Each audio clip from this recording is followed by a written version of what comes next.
आप सब? उम्मीद है आप सब बढ़िया होंगे, मजे में होंगे, खुश होंगे, आबाद होंगे। मेरा नाम मुदस्सिर, मैं हूं मुबश्शिर। सो गाइस, आज की वीडियो काफी ज्यादा कमाल की होने लगी है। सबसे पहले बहुत बहुत आप लोगों को मुबारक हो। बहुत इंडिया ने मुबारक बीट हो। कर दिया जापान को to become third largest auto market.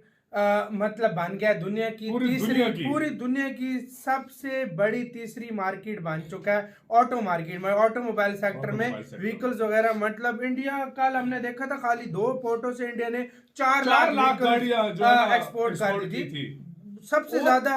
और बता रहे थे, मैंने कमेंट में पढ़ा था, वो बता रहे थे कि 40 लाख से ज्यादा गाड़ियां एक साल में इंडिया एक्सपोर्ट करता है। यूएसए और चाइना के बाद तीसरे नंबर पे भारत। जापान जैसे देश जो गाड़ियों के मामले में जाना जाता है, पहले जर्मनी को क्रॉस किया, अब जापान को अब और अब करीब यूएसए को, चाइना का, और हर मामले में चाइना इंडिया का मुकाबला। अब देखते हैं क्या होने लगा। बाकी बातें करेंगे बाद में। काउंटडाउन करते हैं 3 2 1 एंड स्टार्ट।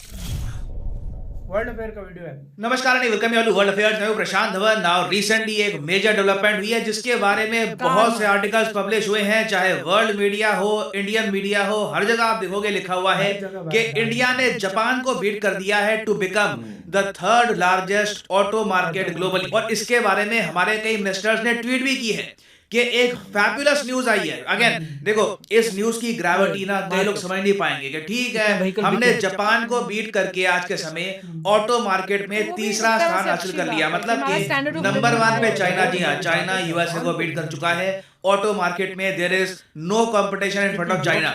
चाइना नंबर 1 पे, नंबर 2 पे यूएसए, नंबर 3 पे आ गया इंडिया। इसमें स्पेशल बात क्या है? How does it impact us? India को इससे जियोपॉलिटिकली बेनिफिट कैसे होगा? देखो, पहली बात तो नोटिस करो, यहां पर लिखा है कि having sold 42.5 lakh new vehicles in 2022 with the sales expected to surge even further. Possibility है कि शायद इंडिया 50 लाख गाड़ियां बेच दे सिर्फ इसी साल। तो इसका मतलब ये होगा कि Bharat global automobile sales industry, जो अपने आप में एक बहुत बड़ी इंडस्ट्री है, $3.8 ट्रिलियन की, जी हाँ, 3.8 ट्रिलियन यूएस डॉलर्स जितनी भारत की इकोनॉमी नहीं है ना, उतनी दुनिया भर में ऑटो इंडस्ट्री है। जब मैं कहता हूं ऑटो इंडस्ट्री, तो यहाँ पे प्राइमरली हम बात कर रहे हैं कार्स की। और ऑटो इंडस्ट्री देखिए, एक ऐसी इंडस्ट्री है जो खुद तो जॉब प्रोड्यूस करती है मगर इनडायरेक्टली भी क्रिएट करती है बहुत सारी नौकरियां। फॉर एग्जांपल, जब आप देखोगे कार्स को असेंबल किया जाता है फैक्ट्री में, कई वर्कर्स वहां पे होते हैं, कुछ मशीन्स को ऑपरेट करते हैं, कुछ लास्ट मोमेंट पर असेंबली करते हैं। उन लोगों को नौकरी तो मिलती है, मगर जब कार को आप बनाते हैं उस वक्त आपको चाहिए होता है स्टील, आपको चाहिए होते हैं टायर्स। तो एक कार के पार्ट्स को बनाने के लिए भी बहुत सारी इंडस्ट्री होती है, बहुत सारी फैक्ट्रीज लगी होती हैं उन पर,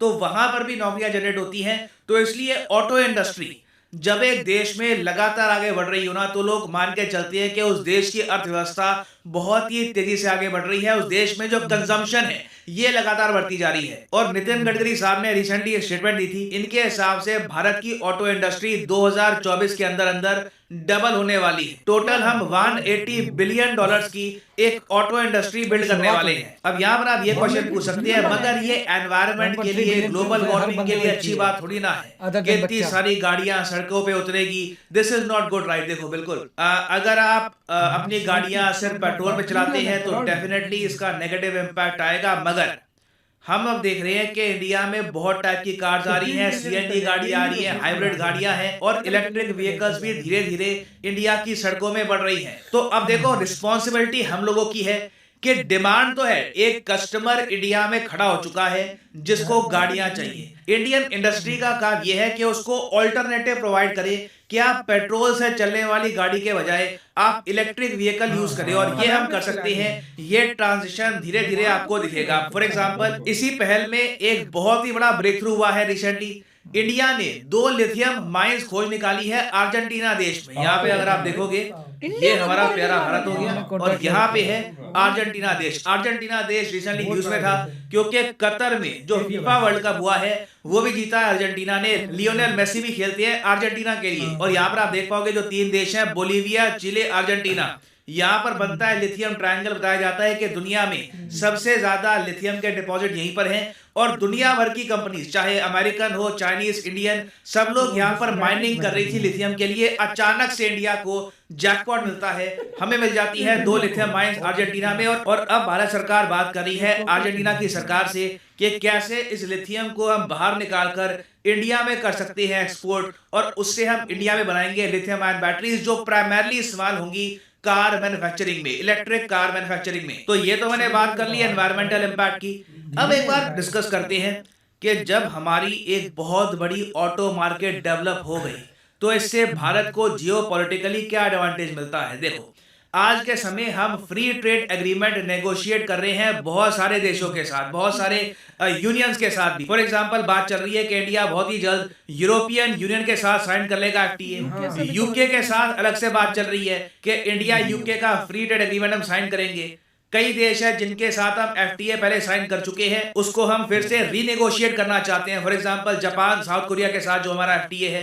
फिर ये भी बात चल रही है कि यूएसए के साथ भी इंडिया एक ट्रेड एग्रीमेंट कर सकता है साइन। तो आप इमेजिन करिए कि जब इंडिया की टीम बैठेगी नेगोशिएट करने के लिए एक फ्री ट्रेड एग्रीमेंट के बारे में, तब इंडिया के पास लेवरेज होगी। इंडिया कॉन्फिडेंटली कह सकता है कि देखो हम आपको देंगे एक्सेस दुनिया के तीसरे सबसे बड़े कार मार्केट का, उसके बदले में आप हमको क्या दे रहे हैं। तो पॉसिबिलिटी है कि आने वाले फ्री ट्रेड एग्रीमेंट में बहुत सारे कंसेशंस इंडिया को मिले, क्योंकि हर देश चाहेगा कि उनकी कंपनियों को एक्सेस मिले इंडियन मार्केट का। फिर एक ऑब्वियस बात यहाँ पर यह भी है कि जो इंडियन ब्रांड है, टाटा हो गया, महिंद्रा है, इनको भी ग्रो करने की एक बहुत बड़ी अपॉर्चुनिटी मिलती है, क्योंकि इंडिया का ऑटो सेक्टर आप अगर देखोगे तो आज भी बहुत ही ज्यादा प्रोटेक्टेड है। बाहर से जो गाड़ियां इंपोर्ट होती है इंडिया में, उन पे हम लगाते हैं बहुत सारा टैरिफ। तो जो इंडियन कंपनियां हैं उनको एक बड़ा एडवांटेज ये मिलता है कि वो इंडियन मार्केट से ही ग्रो कर सकती हैं, पैसा कमा सकती हैं, फिर उस पैसे का इस्तेमाल कर सकती हैं रिसर्च एंड डेवलपमेंट में, और फिर Africa, Latin America, even Europe,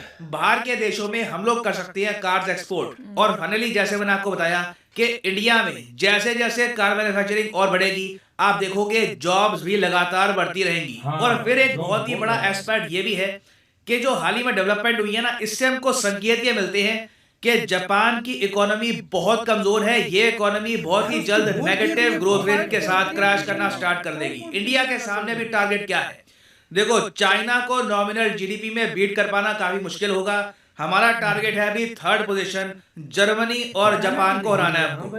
Germany को हम मान के चल रहे हैं कि आराम से हम 2025-26 के आसपास हरा देंगे। India will become the 4th largest economy in the world. Nominal GDP की मैं बात कर रहा हूँ। जर्मनी को हम रिप्लेस कर देंगे, मगर जापान को रिप्लेस करने में लोग कह रहे थे कि कुछ प्रॉब्लम आएगी, बट अब हमको ये पता लग गया है कि जापान की इकोनॉमी जो है ना, ये लगातार श्रिंक कर रही है कोविड की वजह से। उसके अलावा जो यहाँ पर पॉपुलेशन क्राइसिस है, लोग शादी नहीं कर रहे, आबादी आगे नहीं बढ़ रही, फर्टिलिटी रेट क्रैश कर रहा है, उसकी वजह से जो कंजम्पशन है वो भी कम हो रही है। जापान बेसिकली जो चल रहा है ना आज के समय, ये अपने गिनती के जो इनके बड़े शहर हैं, टोक्यो, क्योटो वगैरह, उनकी वजह से चल रहा है। हाल ही में जापान की सरकार ने ये भी अनाउंस किया कि ये अपने ही नागरिकों को 1 मिलियन येन, मतलब कि आप कह लो 6 से 7 लाख रुपए देंगे सिर्फ टोक्यो छोड़ने के, कि टोक्यो से बाहर निकलो और भी बहुत सारे हमारे शहर हैं उधर बसो, इकोनॉमी को वहां पे जंप स्टार्ट करो। उसके लिए जापान मिलियन येन देने को तैयार हो गया। और अभी रिसेंटली भी आप अगर देखो तो ऑटोमोबाइल इंडस्ट्री में जापान ने जो अपना 3रा रैंक खो दिया इंडिया को, उसमें देखिए हमारी ग्रोथ तो जिम्मेदार है, मगर जापान की भी ना नेगेटिव ग्रोथ चल रही है, जापान भी नीचे गिर रहा है। तो ये सब क्लियर इंडिकेशन है कि कोई बड़ी बात नहीं है, कि जो अभी के लिए प्रोजेक्शन है कि इंडिया जापान को बीट करेगा 2029-2030 के आसपास, हो सकता है कि इंडिया उससे काफी पहले जापान को बीट करके दुनिया की 3री सबसे बड़ी इकोनॉमी बन जाए। It is a great news for India.